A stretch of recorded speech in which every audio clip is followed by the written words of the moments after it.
has that pressure on Doohan intensified, considering the team has no points and his disastrous home Grand Prix weekend in Australia? Yeah, I was getting visions of K-Mag with these penalty points racking up in one weekend. I have to agree with you, Kobe, that this pressure is absolutely mounting on Jack Doohan. Of course, there's been so much speculation that Franco Colapinto is ready to be put into his spot as a full-time driver with Alpine, not just a reserve driver, and speculation around that, well, Doohan is going to have an opportunity to prove himself, but then the first chance that things start looking sour, like we're going to go in with Colapinto and make a driver swap. And it just went from bad to worse the start of the season as a whole. But if we zoom in and look at this weekend specifically, obviously in the sprint, he had that incident with Bortoleto that gave him some penalty points. Then in the Grand Prix, he had a 10-second penalty and additional penalty points with Isaac Hadjar. So it seems like he's fighting for his life out there and driving very sloppily and like not making really smart decisions and just trying to make decisions for placement, which you got to look at the long game. But his long game may be one or two more races. Yesterday, we were having a discussion of, Liam Lawson, and I know we're going to get to him. Liam Lawson now has turned into the most under pressure driver, but I think Jack Doohan, he really just needed to have a solid day for Alpine. Of course, an Alpine result, which would be ideal, is finishing points, but realistically, finishing, right outside the points in 10th or 11th. He's currently 18th in the driver's standings, and that's including after Ferrari disqualification. So sorry to keep using the words disaster, but a disaster. He was off Piastri by 90 seconds. Carlos Sainz, prior to the penalties, he was off by 2 seconds of pace. So he's not even having the pace in the car. It's so unfortunate because he was so successful in F2 and had such high expectations. And I feel like if, Franco Colapinto didn't have his opportunity to come in and make a lasting impression on us last season, he would have a little bit of an easier time getting his bearings underneath him as a rookie. But then again, bringing up Ollie Behrman, who had a great weekend this weekend, and Kimi Antonelli, who had 2 back-to-back solid weekends. He's not living up to, even his fellow rookies' performances. So super unfortunate. Obviously hoping he can get it together, because I do think Jack Doohan has talent, but I think we're gearing up for a driver swap at Alpine. Well, Emily, I'm glad you brought that. Or sorry, I jumped ahead. Tanner, go ahead. No, you're good. Go ahead. I wanted to touch on what you said about Colapinto and Alpine, because we're hearing these rumors, and we'll get into Lawson and everything a little bit later as well. But I just saw an article from the Spanish version of motorsport.com. They are reporting that Racing Bulls is in talks with Colapinto to potentially have him step into their car should Yuki Tsunoda take the place of Liam Lawson at Red Bull. So it wouldn't just be a driver swap. Lawson would be out of Formula One entirely, at least on a full-time basis, should Colapinto get loaned out. So we can get into the whole Red Bull situation a little bit later. But we could see a massive round of F1 driver musical chairs if that were to take place. Indeed, we would. Good Lord, wow. That is a whole lot. So, first of all, it doesn't necessarily have to be Colapinto. It could be any of their other 3 test drivers that they have on their roster. Let's not forget that.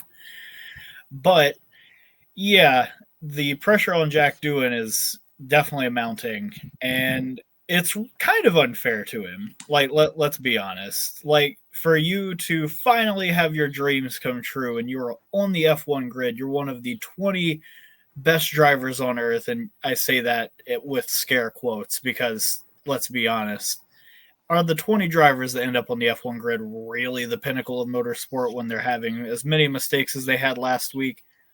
I think we got to have that with take it with a grain of salt. It's more of a, we have the best burger in the world kind of thing when you go to a local restaurant. Now, my thing is, I don't know what the pressure of being a Formula One driver or even being in that ladder system is really like from a personal standpoint, but I'd have to imagine it is pretty excruciating. And like I said, to have all of your dreams come true, to make it to the F1 grid and just not have the best 2 weeks of your life, and then you have people, even before you take a lap around any F1 circuit, basically have your job already being in jeopardy. Like, it's just not fair. Like, me personally, I feel like you sign a contract and you should run it through to the end of the year, if at all possible.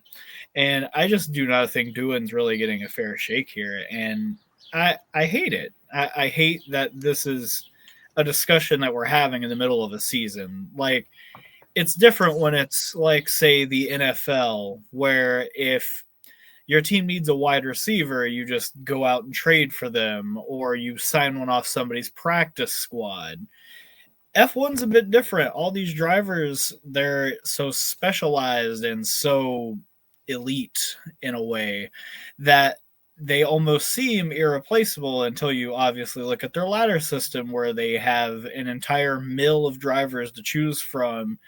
And I just don't think for someone like Doohan, who, I mean, obviously he had a rough weekend this weekend and at his home GP last weekend, that don't inspire confidence. But when you're under duress because your job is in jeopardy, how exactly are you expected to perform under those conditions when you haven't really driven an F1 car before at speed outside of Abu Dhabi last year? And then you come into this year, it's a completely new car, and you're expected to learn it and get your feet underneath you at the same level that Pierre Gasly's at. And we're talking about somebody that's an F1 race winner with the Racing Bulls, and they were AlphaTauri at the time. Not like that matters, but yeah, the whole thing, it reeks, but that kind of follows Flavio Briatore, if I have to be honest. Mhm. And yeah, it's just, it lacks decorum, and frankly, I hate it.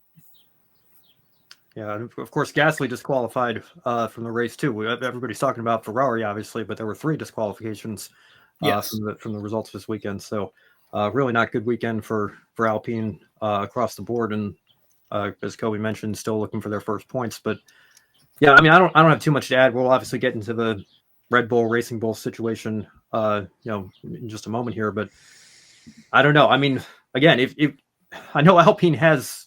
I saw the reserve drivers making that joke that they have like 17 reserve drivers on their roster this year with everybody that they've signed over at Alpine. So who knows what's going to happen? I think the future is very much up in the air. The grid could look different as early as race 3 here when it comes time for Japan. But yeah, it really is. My heart goes out to Jack Doohan, because I think, as much as we're talking about Liam Lawson, I think being in a Red Bull is a little bit of a different situation. There are different levels of expectations that come with that, as opposed to taking a seat like Alpine and to only get, I mean, I guess he did the finale last year, but 2 or 3 races to really show what he could do. I don't know, but that's enough time, and really it wasn't even that, because we were hearing these rumors, before we even got to Australia, that, it could be as early as round 6 or something that Colapinto steps into that car, when, not if. Obviously, if this motorsport.com report is accurate, that could, totally change if they decide to loan him out to the Red Bull family of teams here for that situation. But we'll just have to wait and see.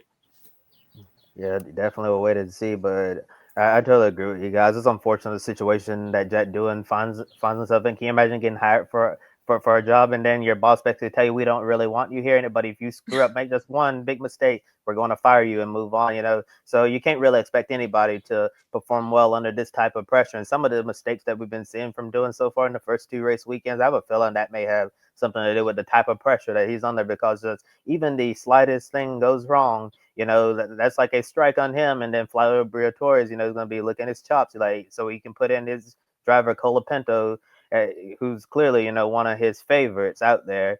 And I just really hate the situation for Jack. Maybe he'll somehow hang on for the rest of the season. Who knows? But given, the rumors we've heard, and Tanner, you brought up the fact, that even before the season, we were talking about Jack Doohan potentially being replaced. And it really stunk for him at his, the preseason, press conference, instead of asking him questions about, your rookie season in Formula One, you have journalists asking him questions about whether or not you're going to be in this car, throughout the season or even throughout the first few races of the season. So this is an unfortunate situation that he's in, and we'll see, what Alpine decides to do moving forward. But I agree. I think it's way too soon to, be sticking the knife in Jack Doohan's back before you really get to see what he can really do. I think if he didn't have so much pressure under him, we might see a much better version of Jack. But, as the mistakes and penalty points pile up, Flavio Briatore is going to be loving that, because it gives him more justification in quotes to put Franco Colapinto in the car. That's not saying anything bad about Colapinto. I think he's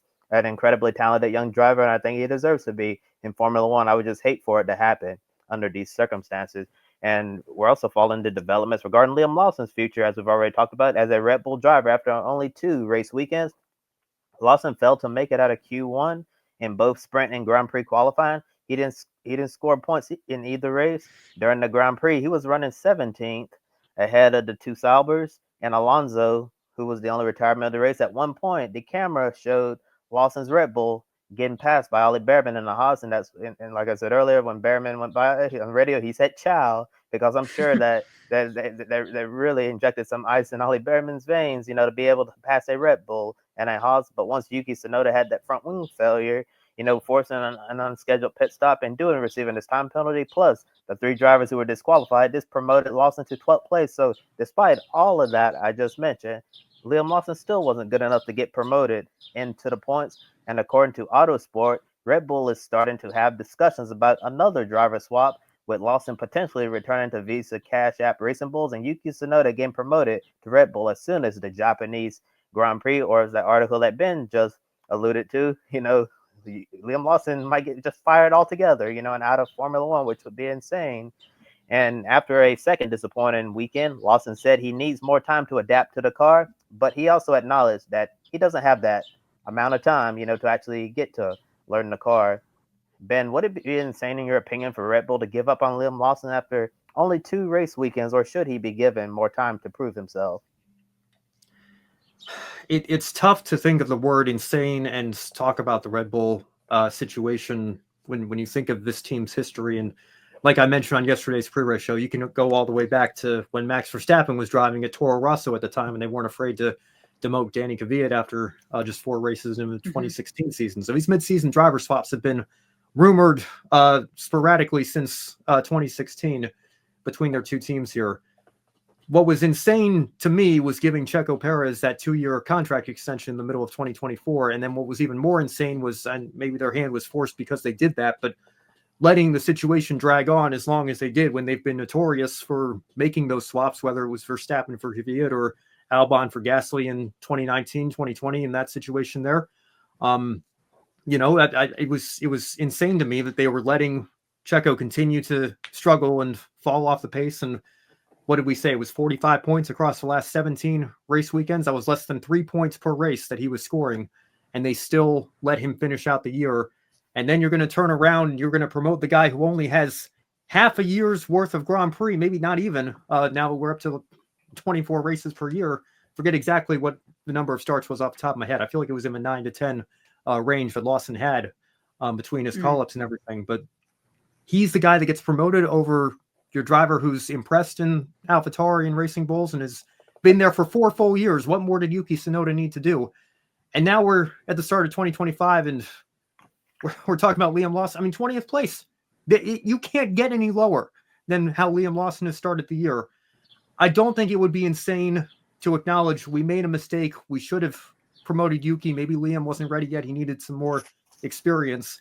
That would not be insane. What would be insane is what motorsport.com is reporting, that they would just draft in Colapinto and they'd have to negotiate that with Alpine now that he's contracted over there to be a reserve driver, to take him in on loan. And then Lawson would be out of Formula One entirely again, at least as a regular race driver. Maybe he would still be on as a reserve or something like that. But if they drop him entirely, it may be one thing if he just gets sent back to Racing Bulls. But if they drop him entirely, that is absolutely insane. And I would feel my heart would go out to him, because, again, I think when you talk about who's been in that seat since Daniel Ricciardo, all 4 of them have had moments where you look and say, they're not maximizing what they should be getting out of that car. They're not performing. We don't need them to be matching Max Verstappen, but we need them to be fighting for points on the regular at the very least, and probably should be able to score podiums on their best weekend in that car. And of course, Checo won a handful of races, but it caught up with him towards the end there, like we all remember from last year. At a certain point, you have to look at it and say, maybe it's not the driver. And to the point that I was making on yesterday's show, I don't know that I would want that seat right now if I'm Yuki Tsunoda. Yuki seems confident in his ability as a driver, and good for him. He should be confident in his abilities. But given the trajectory and history of that car the last several years, I'd be nervous for him if they make this switch. And it sounds like, these rumors are getting more intense by the hour here. Who knows what's going to happen? But if they drop him entirely and he's out of Formula One entirely, that would be insane, even by Red Bull standards, which are already insane enough.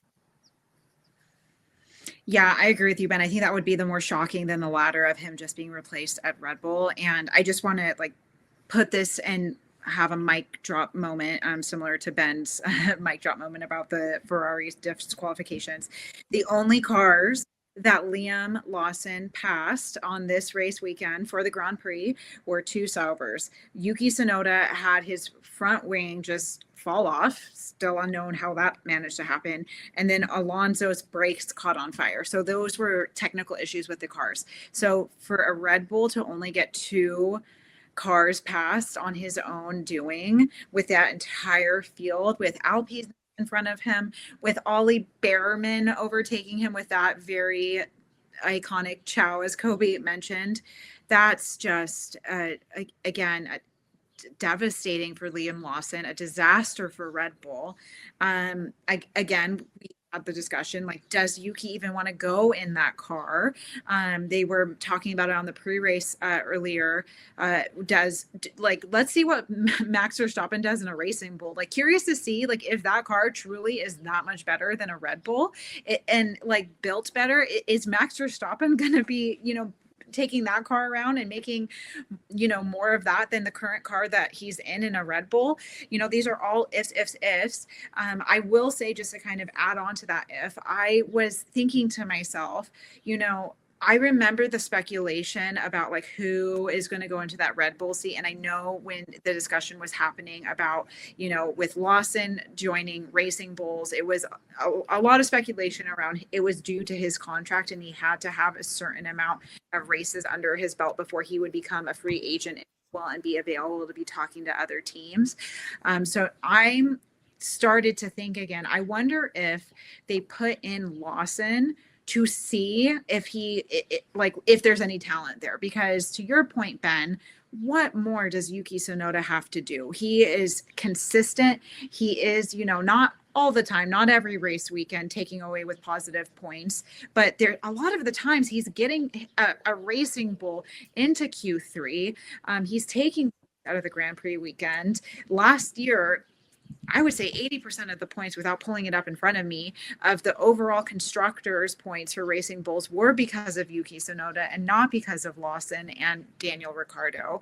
So are they putting in Lawson from the get-go, going let's just see what he's going to do. We can pull him if we need to, and then slot in Yuki Tsunoda because we know what he's capable of. He is a consistent performer. He has grown. He has become a team leader, and he is ready to be in that Red Bull seat. And then they can kind of wash their hands and go well, we did try with Lawson. We can now put him back in Racing Bulls. Or it sounds like crazy, put in a Franco Colapinto, which again, that rumor was also swirling before we got a confirmed Isaac Hadjar right ahead of Abu Dhabi. So I to answer your original question, Kobe, I don't think it's insane. I think, unfortunately for Liam Lawson, decisions are going to be made this year unlike last year, because they cannot easily lose constructors again 2 years in a row. That's a team that should be fighting for the constructor championship, and to lose it twice and kind of not do anything about it to change your tactics,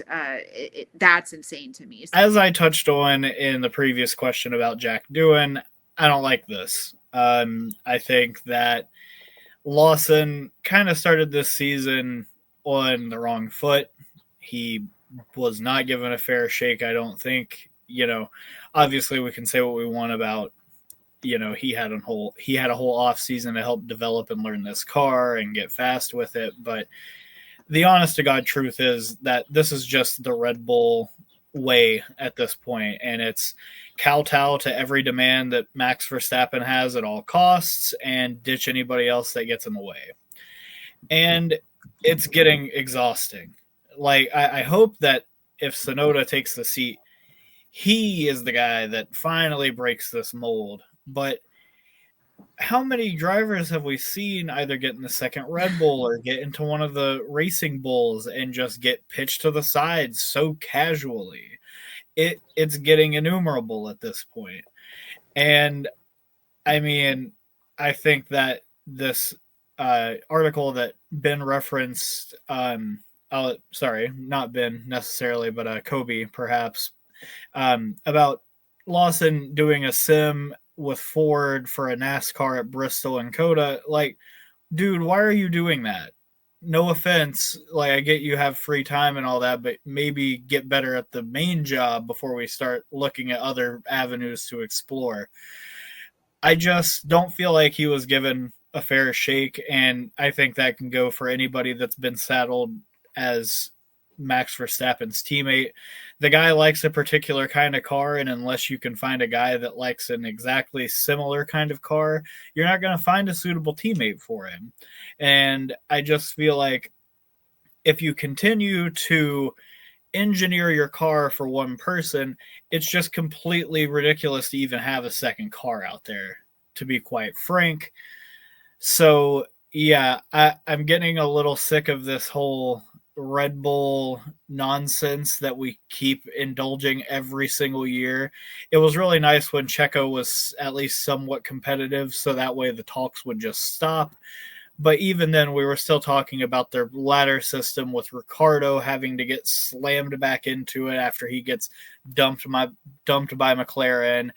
And I believe it was Nick DeVries that got pitched for him, and I felt that was pretty unfair, even though he wasn't very good to begin with. It's just ridiculous and exhausting at this point. And I have to feel like the rest of us have got to be feeling that way too, because ever since Vettel left the team, I just feel like this has kind of been the conversation surrounding it, is who is going to be second fiddle to Max Verstappen. And like I said, until we find a driver that fits his exact driving style, we're just going to keep playing musical chairs with that second Red Bull seat.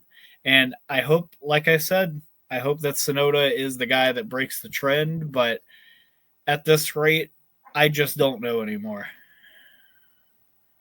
That's right. I completely forgot about Nick DeVries. I mean, that just shows you how much has been going on at that program. But I just looked up. I got Liam Lawson's career stats here. 11 starts. He filled in 2023 and then finished 2024. 3 ninth-place finishes. Those were his best results across the board in those 11 races, which, again, is a little bit under half of a season's worth of experience, if we're going off a 24-race calendar. I don't want to open up the can of worms that is Abu Dhabi 2021 here too much, but lost in all of the championship insanity. You know who finished in 4th place, just one step off the podium that day? Yuki Tsunoda. He finished his rookie year just off the podium at Abu Dhabi and has continued through the 3 years that followed to be in the points about as often as not, or competing for points as often as the AlphaTauri car has been capable of getting him in those positions. And again, to Emily's point, I just don't know what more he needed to do to get that promotion to that second seat when it became available, or what Red Bull was thinking when they gave it to a guy that had less than half a season's worth of experience when he had been in their family for over 4 years at that point. So again, there's a lot of layers to this situation. I don't know what exactly is going to all unfold here, but I think Red Bull's in a very difficult situation right now, and unfortunately they only have themselves to blame for it. Yeah, definitely. And Red Bull always seems to put themselves in this difficult situation. All they had to do was announce over the offseason that we're putting Yuki Tsunoda in that second Red Bull. We're going to keep Liam Lawson at RB, and continue to get him some more experience. And all of this could have been avoided. So if and when they do this driver change, we're going to be asking ourselves, like, why didn't you just do this over the offseason instead of now? It just makes no sense whatsoever. And I would honestly not be surprised, given that it's Red Bull, if Yuki Tsunoda gets the seat by the next time we're racing. And it would actually be a big deal to have, Japanese driver Yuki Tsunoda racing a Red Bull at the Japanese Grand Prix. I think that would definitely, get everybody in the media, especially the Japanese media, talking, heading into that race. So I think if Red Bull wants to be wants to be at the top of the headlines, that may be something that they want to do. But I personally think that Liam Lawson should get more time. But as he said, especially when you have someone like Helmut Marko, leading the program, you're not gonna get time at all because Marco's one of the most cruel businessmen in motorsports that there is. He doesn't care about feelings. I've talked about this on these shows before. You mentioned Nick DeVries, Tanner. Nick DeVries got dropped right before his home Grand Prix. He didn't even get to run one Dutch Grand Prix in Formula One, and that just tells you how cruel it is. You want to add something, Ben? And then Daniel Ricciardo broke his wrist, and they put Liam Lawson in the car. They still didn't let him run his home Grand Prix. Yeah. I totally forgot about that. That just shows you, how cutthroat, Helmut Marko and the entire Red Bull department is, and especially looking at Liam Lawson. If you remember, after he finished his F2 career, he spent a year in Super Formula waiting for a seat in Formula One to open up. And when he ran in Super Formula, he was competitive at Suzuka. So this is the home of the Japanese Grand Prix. This is a track he knows. And looking at Australia, and Shanghai, these are not two tracks that he knew. So I think it would be a good indicator of what he could do. Bring him to Suzuka, a track that he's seen before, and just see if he can try to get something going. And if not, then maybe you start thinking about a driver swap. I just really hate to see a young driver like Liam Lawson be put in a position like this, because it's not just talent behind the wheel; it's also up here in the mind as well. Because think of what this is doing to Liam Lawson's confidence as a driver. Once you lose that confidence, we've seen it time and time again in Formula One. Once the confidence is gone, then it's basically gonna be game over. And if Liam Lawson, continues to, not have good race weekends, assuming he's gonna be in the Red Bull for at least a few more races, it's not gonna be good for him overall. Yeah, just as I said with Jack Doohan, just an unfortunate situation.